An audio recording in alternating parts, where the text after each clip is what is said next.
It's time to take command with former NFL tight end Logan Paulsen and former Commanders beat reporter Craig Hoffman.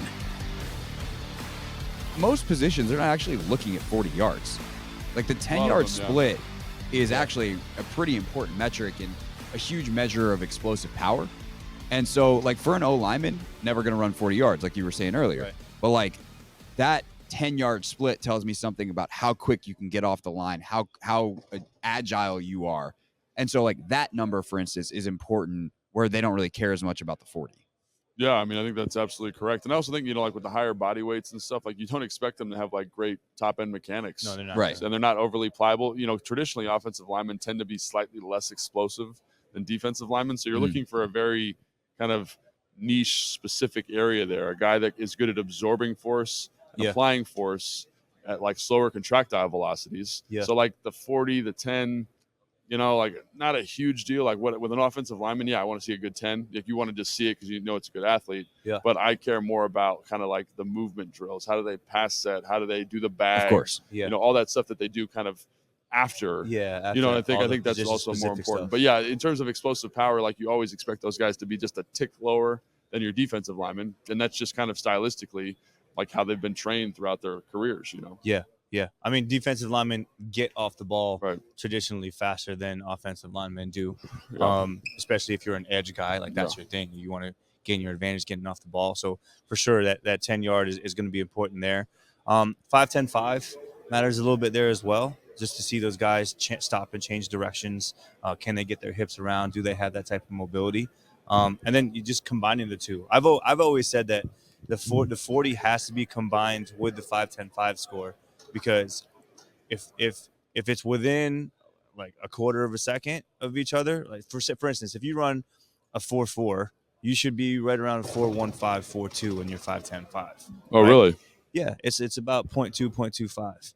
That's what it should be. And then if there's something, if it's way off there, then there's something going on there. Yeah. Right. Either you have somebody who just doesn't have great top end speed, or they're all top end speed. Or it's like they're too tight in the hips. Like I feel like when I watch those other drills, that's the thing you're watching is just kind of how they, because you start the 5-10-5, you start like perpendicular to the line, right? So you're kind of working a big crossover step to start. Yep. And I always think that's really good and a good indication of how kind of laterally explosive the athlete is, which again, probably a little bit more specific to football. If you're in the sphere of things that are not very specific, it's slightly more specific. So that's always something I'm looking at with that is like how tight are his hips? Yep. Can he open up? Can it get on that crossover, get out, decelerate, sink the hips, absorb the force? Because that is a thing. Like Jordan Davis last year, for example, he did some lateral movement stuff, and it just was not very clean. And I was like, that's a little bit of a red flag for me because you want to see even those big guys just be able to bend a little bit and kind of sink their center of mass. And that's really all you're trying to get. And like, so for example, DeJuan Jones this year, he's 6'8.5", he's 380. Like he's not going to be as good as like a receiver, but I just want to see that he's got that club in the bag. Yeah. Because that is something that he's going to need to do in pass protection. Yeah, right. Absolutely. So I'm always kind of like, it's maybe not the time, but also how it looks, how they move, how they accelerate, decelerate, super important. Yeah. Right. Which I always find is interesting because, like, you're 100% correct. Like, and the coaches will go back and watch the tape. They'll literally be like, all right, let's put on the 5-10-5s, and get the clicker out. And it's like, we like this, we don't like that. But at the end of the day, like, there is a time at the end of it. And so how they move can be something that you want to watch in terms of how it translates to the field. And, but sometimes imperfect technique, like we talk about this all the time. They don't take the touchdown off the board because your top end sprint mechanics weren't very good on a kickoff return. Like you still scored. Right. And so again, like finding the balance of the science, the art, the everything, like, okay, it was ugly, but he ran a 4.45. So that's But I that's will good. say, like, you can, when you're watching 40s, when you're watching 5-10-5s, when you're watching L drill specifically, the guys that look like they're running slow are usually the fastest guys, right? Because they're hyper smooth and efficient. Well, that's, I hate to say it, that's where guys like me come in. Dude, absolutely. And I want you to talk about that because you've got the steps mapped out and everything. 5-10-5 is 5-10-5. Whether it's in my training facility, whether it's in a training facility like Exos in Arizona or MJP in Austin or here in Indianapolis, it's 5 yards, it's 10 yards, it's 5 yards. It's just like swimming 50 meters. Like we know how many strokes you're going to take. Right. So here's what we're going to do per stroke. We know exactly how many steps guys are going to take, and it becomes a choreography. Like, hey, just go out here. Here are the dance steps. execute the dance steps.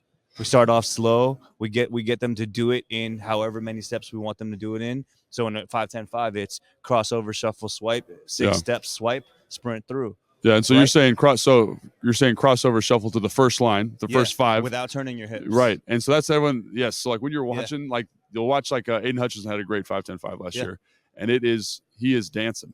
It's so smooth. It's an explosive first step, 1-2 touch, nice easy acceleration out. It's the decelerations and the turns that really like make that race. That's it. Yeah, because the guys who are going to run it ugly are the guys that are trying to run a fast time. Right. So they're over sprinting to the first 5. They're over sprinting into their second turn. Whereas we're telling guys, like, it doesn't matter how quickly you get to this line. It matters more how quickly you get off of that line coming off. Right. And sorry, go ahead and finish. But so 5-10-5 and L drill, they're becoming a little bit of a choreography, and the linemen are doing really well because they have those big long steps. Yeah. And if we can just teach them, hey, this is only 2 steps for you. Right. You don't have to run fast. Just take 2 big ass steps. Yeah.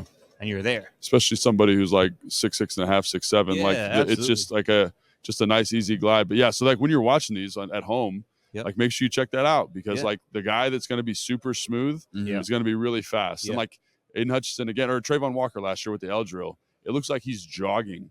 But he's just so smooth in his hips. There's no wasted strain, movement. Wasted movement. Absolutely. And there's no tension. Yes, no tension. And that's the thing is like that tells me what kind of athlete you are because you're not stressed. You're just going to let your athleticism take over. There's a fluidity to how you move that everything looks easy. Like there's 100% chance that someone will run a 4.3 this weekend. And Rich Eisen on the NFL Network will just be like, oh, he made that look easy. Like that's kind of actually the point. Right. Yeah. And so do you have that fluidity? Do you have that ease?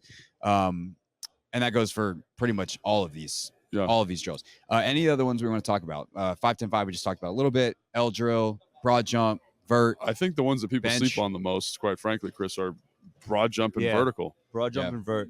I think it's interesting for everybody. When I hear people talk about the events, it's interesting to listen to them. Where really what we're doing from a sports science perspective, when we're evaluating guys for sure, is we're pairing certain events and seeing where. So like I said, we pair the 40 with the 5-10-5, and we pair that first 10 with the broad jump. Yeah, because that tells me a lot about your ability to horizontally project. Right? Exactly right. So it's the pairing of the exercises that we look at. So I think that's a great point. Like Kyle Hamilton last year ran a bad 40 here. I think he was like a 4.6.5. But all the guys who cover the combine were like, oh, he had a 37-inch vertical. Yeah. I think it was like an 11-foot broad. Yeah. And so those numbers, you're like, oh, it's okay. He's got explosive characteristics that make you say, even though he couldn't get his running mechanics together for this race, right? He couldn't get the steps right. He couldn't get the positions right because he's a taller dude, whatever it is. The explosive measurements are there, and I'm okay with a less efficient 40, if that makes sense. Exactly. Yeah. And that's also something where you go back to the tape, right? And like talk about marrying the tape and the testing. Like if there's a bunch of balls where he's playing deep third or he's playing center of the field safety and he's supposed to go sideline to sideline. He's got like that cover one big scope and he's not getting to balls on the sideline. That tells you like, okay, maybe that top end speed isn't there. Maybe he's got some agility, some burst that shows up in the broad, shows up in the vert, might show up even in his first 10, but doesn't have the top end. I feel like when people went back, now my memory might be foggy on this, but hopefully you remember, like I feel like when people watched Hamilton, they're like, I didn't really show up as much on tape, like maybe, but. So I think just if I remember correctly, not a huge issue. There was like, broad jump's good, 5-10-5 was good, and he's basically like a Buffalo nickel now. They were like, he's not a post player. Right. Because of some of that. And I don't think it's necessarily top end speed, but I do think there was a tightness in his hips, which showed up in his L drill. Yep. Right. And you kind of say that L drill wasn't great.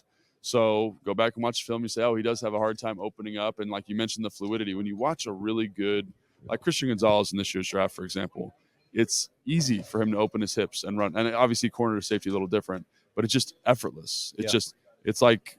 It's like he was born doing it. And there's guys that struggle with it. And so you got to make sure you find, and Baltimore's done a good job of this. And Chris, you mentioned this, Craig, you mentioned this, of like knowing your scheme and knowing where he's going to fit in your scheme. Because Kyle Hamilton playing post safety for the Commanders, it's probably not the right decision.